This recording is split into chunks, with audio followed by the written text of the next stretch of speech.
It's Mother's Day. As we spend the day showing love to the women in our lives who helped shape us, I sat down with debut children's book author-illustrator Marie Boyd to discuss her newest book and how a little bit of story time can go a long way. Joining me now, Marie Boyd, Associate Professor of Law at the University of South Carolina School of Law and author and illustrator of Just a Worm. Marie, thank you for coming to the show. Thank you for having me. So Just a Worm celebrates everyone's individuality while highlighting the importance of teamwork and how it's necessary for a stable, collaborative, and healthy environment. What was the inspiration for your book, Just a Worm, which you have right there? Well, so I love going on walks with my family. And so one day I was on a walk with my son. He was much younger than he is now. And it had been raining, so there were a lot of worms on the sidewalk. And he was a little upset seeing the worms on the sidewalk. And I told him, don't worry, they're just worms. And I started thinking about my words and what a worm might feel if it could hear me and understand those words. And that led to this book. And so you write this book about this worm from the worm's perspective, one. But two, you didn't just write this book.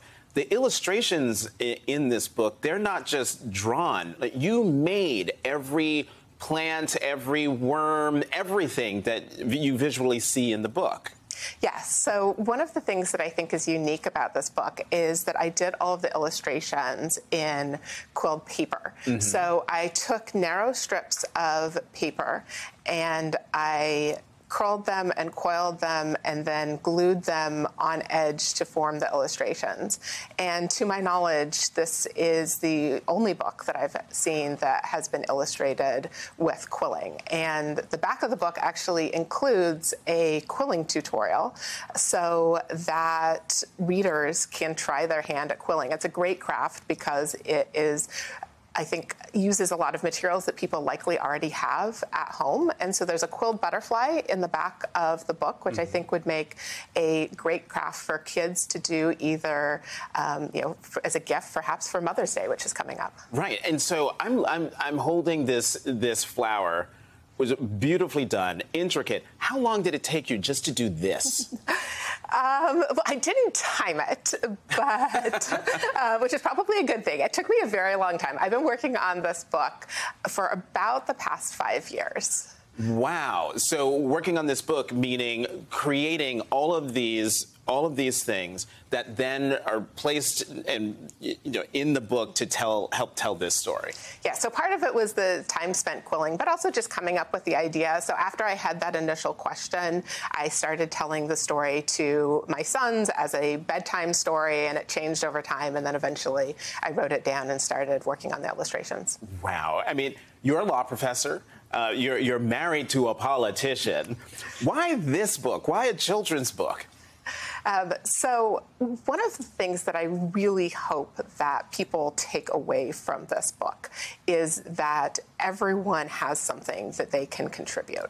So I think probably all of us at some point in time have heard the word just being used to diminish or minimize someone.